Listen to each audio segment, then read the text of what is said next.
The PS1 and Sega Saturn were the first video game consoles to take proper advantage of the CD format. While, yeah, consoles like the Philips CDI, Sega CD, and the 3DO made use of the CD format, it wasn't to the same extent, or with the same impact. As most of us might know, the N64 did not use discs, it used cartridges. And while the 64DD, a 64MB floppy drive attachment, was planned, it only saw a tiny release in Japan, when it was way too late with 14 games made for it, and then it was cancelled. So, comparing CDs to cartridges, what were the advantages and disadvantages of these formats? So, the biggest one is the storage size, right? A CD was 650 megabytes, but the thing is that because they were so cheap, you could add as many of them as you wanted. Most games used from 1 to 4. So the in-game way this would work is kinda complicated, so take a big ol' RPG with multiple discs. Most often they would have like, let's say 150 megabytes of the same game data, plus the music samples used for the MIDI soundtrack mirrored across all of the discs. Then different FMVs are put onto the discs depending on where you're supposed to be in the story. So disc 1 has its own section of story, disc 2 has its own section of story, and then when you're finished with disc 1 it asks you to insert disc 2 and onwards, and you can't go back through the previous chapters of the story. This way, the game doesn't require you to swap discs when you just want to backtrack to a previous area. Of course, an approach where you would have to insert disc 1 to return to areas of disc 1 is possible, or you could also have a situation where previous areas are locked off, where you don't have to, keep as much data, but it's frustrating to players, so most developers decided to do the former. It might not have been as simple as just having a multi-disc installer, though tons of developers still had no problems making multi-disc games for consoles. The N64 cartridges, on the other hand, were, well, different. So, a small history lesson, until late 1997, you only had 8 and 12 megabyte cartridges. That's why Mario 64 was 8 megabytes and GoldenEye was 12. In early 1998, 16 megabyte cartridges became a thing, in late 1998 they got 32 megabyte ones, and finally in late 1999, they got 64 megabyte ones. And that's where it ended. Could you use multiple cartridges? Well, yeah, but that would skyrocket the costs of the game. Like, to the point where it would be more affordable to ship a CD drive with a CD in it than to ship multiple cartridges. Okay, so what can we actually do with the extra storage space a CD allows for? Well, mainly more game data, FMVs, better music and voice acting. But are these actually that important? Yeah, they are. Take Panzer Dragoon Saga for instance. That game's feel would be completely changed without the emotional high-quality cutscenes for the time, music and voice acting. While you could make a game that tells the same story with basic text and in-engine animations, it just wouldn't look as good. And by not looking as good, it just wouldn't feel as good.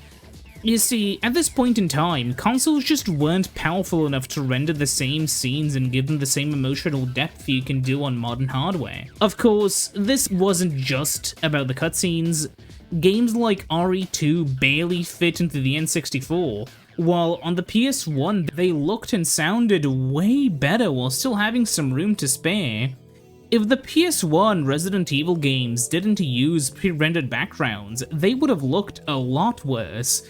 Cinematic shots these static cameras allow for would be ruined, character models would be lower fidelity, and overall, it would just be a worse experience. Of course, CDs have worse loading times, right? Well, yeah, though it's almost never an actual issue, except when people want to use it as a gotcha on the internet. I mean, many N64 games like GoldenEye or Quake also had long loading times. It's just that the CD loading times come from the 300 kilobytes per second read speed, while on the N64 it's because they have to decompress data. However, This also ignores how many PS1 games used data streaming, because yeah, you can just load data as you play. There are many great examples like Crash Bandicoot for more linear stuff, and also games like Soul Reaver or World's Scariest Police Chasers for more open stuff. Soul Reaver itself was designed around not having any loading zones once you got into the game. Quake 2 on the PS1 also had this system almost implemented, however the developers ran out of time, and that's why those short loading zones plague the game so much. World's Scariest Police Chasers had an entire huge open world you can drive around, all streamed off the disc. It was like Driver, but much cooler. Now, the reason why all of this is possible is while 300 kilobytes per second isn't a lot, it's enough. The PS1 has 2 megs of RAM, 1 meg of VRAM, and half a meg of audio RAM. While doing data streaming, we won't overwrite most of that memory. At most, we're going to be rewriting maybe a quarter of the RAM, VRAM, and audio RAM. That's only around 2 to 3 seconds of loading, something that can be quite easily done in the background. Hell, the guy who made the Tomb Raider remasters, the guy behind the Tomb Raider remasters is working on a PS1 port of Half-Life, and he's going to remove the loading zones by using data streaming. So why didn't developers use it much? Well, similarly to why they didn't use it on the N64 much, even if it could have been far faster there. Pacing and simplicity. Take Spyro 3 for instance. It's far easier to just enter a door that leads us to the next part of the level than it is to juggle data streaming. It also allows us to section parts of a level off, which really helps pacing. We can also give players clear stopping points that way. And the same goes for N64 games, that's why a lot of them didn't use it there either. Durability is another gotcha that I've seen used. Look, I've always cared for my discs, maybe that's why I've never managed to break one, and it is true that a 4-year-old idiot child could have an easier time with cartridges, but like, if you want to claim the N64 is prime kiddie material, I mean you can, but like, you know, overall, look, here's the thing. There's a reason why every console moved away from cartridges in the 6th generation. Games just needed discs to store all of the new trinkets this generation could bring.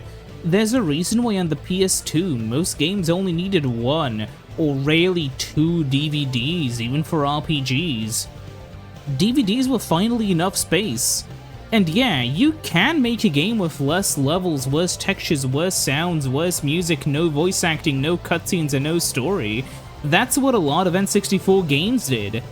There's a reason why the majority of the N64 fans online are nostalgic for the few first or second party games and maybe a few third party ones thrown in. Most of the other ones that you don't remember were just miserable, partially due to the limited storage size. I mean, compare Buck Bumble to Terracon, I dare you. Both of them are kind of obscure, both of them are only known for one of their factors, but Terracon is actually fun, Buck Bumble is horrible. But what about Resident Evil 2? I mentioned it earlier, but it did run on the N64, and here's the short of it, okay? It's all about lossy and lossless compression. So, here's the difference. So, lossy compression is what we use for images, videos, music, and that sort of stuff. A 1080p 60 video can use up to 3 gigabits per second of bandwidth, but even a 20 megabit connection is good enough for a lot of 1080p 60 content on YouTube. Why is that? Well, lossy compression. Yeah, the video can look a bit garbled in places, and that's YouTube's fault, not mine, but hey, it works. Now, if you try to do that with code or level geometry, you get one of those funny game corruption videos. Granted, you can compress level geometry like in Quake 64, but that results in horrific loading times, as consoles back then were slow and couldn't unzip files as quickly. Crash Bandicoot 1 actually took up like 120 megabytes of space by itself, and it had MIDI music just like Mario 64, so you'd need to make some sacrifices if you wanted to shove that game onto the N64. But with RE2, an interesting opportunity arose. Basically, you might have noticed that most of the game is made up of static backgrounds and some FMVs, so you could compress the FMVs with some trickery, compress the backgrounds, compress the audio, and while it looks like it was run through the mud, it's playable. But RE2 by itself was a bit of a fluke on the N64. You see, the game was a 2-disc title on the PS1, but purely by accident. They actually miscalculated how big the audio files would be on the PS1, and they already ordered 2 discs for their game, so they just decided to roll with it and then make one disc be the Claire campaign and one the Leon campaign. So while the N64 port of RE2 definitely was impressive, it's honestly not that impressive. A final point to consider is developer experience. You see, many developers were used to developing on the PC or Saturn or PS1, and you had a decent amount of storage space there because you used CDs. Going from that to the N64's tiny storage space resulted in everything from cutting content to making things look and sound like ass. That's a part of the reason why companies like Nintendo, Rare, or Factor 5 made some of the best N64 games. They were there basically since the beginning and had the most experience of the cartridge format. They knew how to squeeze things down so they fit. But most developers just didn't have the same level of skill, so they struggled. Another part of the issue was that the N64 just wasn't as profitable for developers. I mean, check out how much of this already tiny N64 library is comprised just of ports of shovelware. It was hard to work on it, especially when your time and resources were so limited, and here we encounter the final big win that discs have both for the user and the developer. They're cheaper. First, on the end user front, where, okay, so some PS1 games were $60, but a lot of them were $40, $50, sometimes even $30 or $20. It was hard to find an N64 game for $55, but a lot of them were $70 or $80.